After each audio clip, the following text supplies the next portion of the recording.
Bismillah para murid, para santri ya. Dari apa yang sudah diberi pembukaan dari video yang pertama tadi, dununge dari kitab ini banyak murid juga santri yang belum mempunyai kitab ini, tapi juga banyak yang sudah diberi karena tidak pernah dibuka. Maka guru masuk ke ranah kitab yang sudah dibekali ya. Dunung itu maksudnya pas apa yang ditujunya atau tepat kepada yang berwenang menerimanya, itulah yang disebut dunung. Ilmu ini berkaitan dengan cara sedekah atau bancaan, sekarang disebut hajatan. Dalam acara sedekah, umat diajarkan memakai alat dan sarana, termasuk di situlah ada yang disebut tumpeng, sekar, dupa, kemenyan, wewangian, dan lain-lain. Dalam hajatan ini agar keinginannya terwujud diperlukan syarat dan rukun, termasuk ilmu doa atau dunung dan orang-orang yang ahli yang disebut sesepuh atau bini sepuh yang mengoperasionalkan benda-bendanya atau alat-alatnya. Dari memahami ini, nanti yang diajarkan guru alat-alat atau benda-benda itu, satu, setelah dibaiat oleh guru ya, para murid, para santri, kalian akan bisa mengoperasionalkan benda-benda yang disebutkan guru atau benda-benda yang ada di alam. Karena itu sebagai alat atau media untuk menghantar, untuk menuju cita-cita kita di kehidupan dunia sampai akhirat ya. Jadi harus disyahadatkan dulu atau dibaiat dengan tepat, dan sangat baik, sangat sempurna kalau sudah melakukan mandi 5 kali, mandi 5 hari sampai laku 7, sampai melakukan jama surwat di bulan Suro. Karena itu apa? Itu membentuk tubuh jasmani dan rohani, mental, pikiran, dan keilmuan itu nanti akan bisa mengoperasionalkan suatu alat-alat yang sudah ada di kebudayaan Pulau Jawa. Intinya dari cara yang tepat, dari pembaiatan yang tepat, kalian akan nanti bisa mengoperasionalkan apa yang dimaksud oleh guru dalam kitab ini ya. Dalam hajatan banyak bentuk keinginan umat manusia. Dari keinginan itu diringkas oleh guru hanya 3 ya. Ini khususnya untuk para murid ya. Keinginan manusia hanya paling tidak satu, cuman ini. Ingin derajat dan pangkatnya dinaikkan ya, ini yang pertama. 2, menginginkan suatu kepandaian atau sesuatu kekuatan yang disebut ilmu dan keselamatan.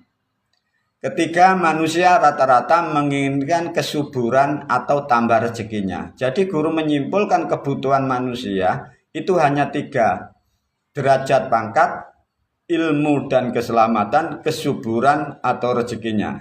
Itu poinnya. Agar menjadikan lebih mudah dan terwujudnya harapan, liwatilah jalur ini sesuai dengan keinginan yang dimaksud setiap aturan itu. Ada yang membuatnya, jadi begini maksudnya. Sistem atau apapun, cara ritual dan spiritual, itu ada sistemnya, ada yang membuat, ada yang wenang. Itulah yang dimaksud jalur atau wenangnya.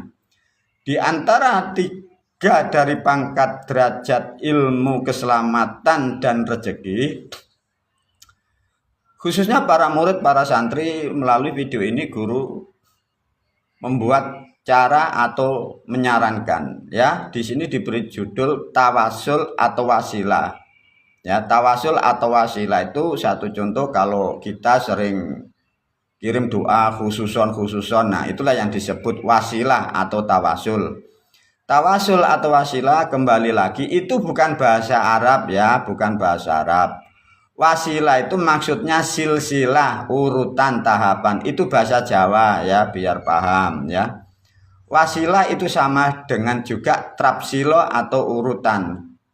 Trapsilo atau wasilah atau silsilah, satu untuk khusus para yang menjalankan, yang melakukan ilmu guru atau yang disebut kitab Tripitaloka atau di dalam perguruan ilmu Santriloka. Bila menginginkan derajat atau pangkat, guru sudah menyarankan bila kirim Fatihah atau fadilah, sesuatu doa, lewati pakai sebutan gelaran guru yang di sini yang disebut Assalamualaikum Kanjeng Gusti Pangeran Kuning Ageng Soco, ya. Ini berhubungan dengan derajat dan pangkat. Bisa seperti lurah, camat, bupati, gubernur, menteri, presiden, naik derajat di lingkungan kerja. Yang penting kalau dengan hubungan derajat pangkat masuk ke asma yang ini, gelaran asma.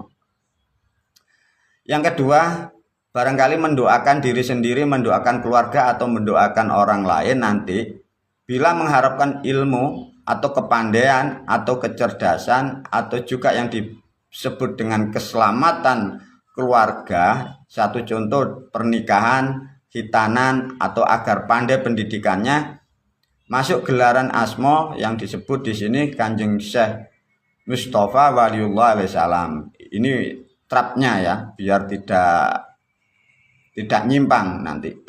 Yang ketiga, barangkali tentang urusan rezeki atau kesuburan tanah, atau barangkali kalian menanam tanaman apapun ya, di sawah maupun di Tegal maupun di halaman rumah, agar hasilnya sesuai yang kalian harapkan. Itu jalurnya Assalamualaikum lewat di sini, gelaran asma Eyang Aji Joyo. Untuk urusan kesuburan atau rezeki, contoh pertanian, peternakan, perikanan, dan lain-lain. Ini jalur wasilanya ya, jalur wasilanya masing-masing. Nanti ada alatnya sendiri-sendiri ya. Semoga dengan memahami ini nanti biar tidak salah jalur nanti, agar hasilnya bisa maksimal. Untuk lampiran kedua di sini diterangkan oleh guru sebutan dunung ya. Jadi sebenarnya dunung itu dioperasionalkan kalau orang-orang dulu sampai sekarang itu orang-orang yang berilmu atau orang-orang yang sudah melakukan hal-hal yang sudah dilalui banyak. Disebut pituwo, bini sepuh, kiai, atau orang-orang yang hebat. Namun untuk ilmu guru tidak begitu sulit. Setelah dibaiat dengan tepat, bisa melakukan ilmu syahadat mandi 5 hari, sudah dibersihkan, laku 5 lagi, laku 5 tua, ada nanti laku pitu, itu nanti akan bisa mengoperasionalkan benda-benda dengan mudah ya. Jadi tidak harus menjadi kiai, tidak harus menjadi sesepuh, atau tidak harus menjadi orang-orang yang hebat baru bisa berdoa, tidak. Begitulah sempurnanya ilmu yang disusun oleh guru. Agar untuk diketahui lebih jelas dan lebih tepat, ini satu contoh. Yang dimaksud ada cok bakal itu sebenarnya orang-orang dahulu itu kalau menyebutnya, satu contoh ada benda atau alat di depan Anda, ada alat namanya ubur rampe di depan Anda, namanya cok bakal. Orang dulu itu nyebutnya, bahasanya didunungkan sulit, tapi di sini diberi gambaran oleh guru sangat mudah. Cok bakal satu contoh. Dengan sadar mata kita melihat ada namanya cok bakal. Dalam pikiran atau hati sudah bisa mengatakan atau membunyikan cok bakal caos lan ngilingi cikal bakal ingkang bakali dusun atau desa. Nah, itu dengan cara mudah sesipil itu diberi contoh ini ya. Sekar telon, kita sadar melihat di depan kita ada sekar telon yang sudah ditakir. Kita hanya mengucapkan sekar telon caos dumateng para nabi, para wali, ugi para rasul. Sekar wangi caos dumateng kiblat sekawan, gangsal sak panceripun netepi agaminipun. Nah, sebenarnya hakikatnya sekar-sekar ini sudah disusun oleh guru, tapi para murid dan para santri sudah dibekali dengan cara yang sangat efektif. Tapi diterangkan dari ini karena ini nanti bisa diajarkan kepada murid-murid atau pada keluarga yang lain. Sekar kirim, satu contoh di depan Anda ada sekar kirim. Sekar kirim ya, kirim dumateng para leluhur ingkang sampun sumare minal muslimin wal muslimat. Sekar kirim ini bentuknya sekar ya atau bunga yang tidak ada kantilnya, tidak ada sekar gadingnya ya. Jadi sekar kirim ini bentuknya apapun boleh, tapi tidak ada bunga kantilnya atau tidak ada bunga gadingnya, itu disebut sekar kirim. Dan memang dikhususkan sekar kirim itu untuk orang-orang yang meninggal atau almarhum ya. Kalau sekar wangi 5 bentuknya 5 jumlahnya. Sekar telon sudah pasti 3 ya. Baru ada kinangan ditakir ya. Di depan mata, di depan penglihatan kita sadar bahwa ada kinangan, itu disebut dalam hati kinangan caos dumateng ingkang kagungan wenang dinten pitu pekenan gangsal. Nah, inilah diantara sifat-sifat atau fungsi-fungsi benda-benda atau yang disusun oleh para moyang dulu dan sekarang dibenahi oleh guru. Bisa digunakan untuk apapun ya, dengan cara seperti ini. Baru menerangkan tentang bubur atau alat yang lain. Satu yang disebut bubur sengkolo, satu contoh. Di depan kita, di depan Anda ada bubur sengkolo ya. Bubur sengkolo itu bubur yang merahnya di bawah, putihnya di atas. Ini masyarakat banyak yang terbalik ya. Putih di bawah, merahnya di atas, itu salah. Bubur sengkolo itu warna merah itu di bagian bawah, di atasnya diberi setitik atau sedikit warna putih. Itulah yang disebut bubur sengkolo. Satu contoh, di depan Anda ada bubur sengkolo dikasih juru atau santen atau kara ya.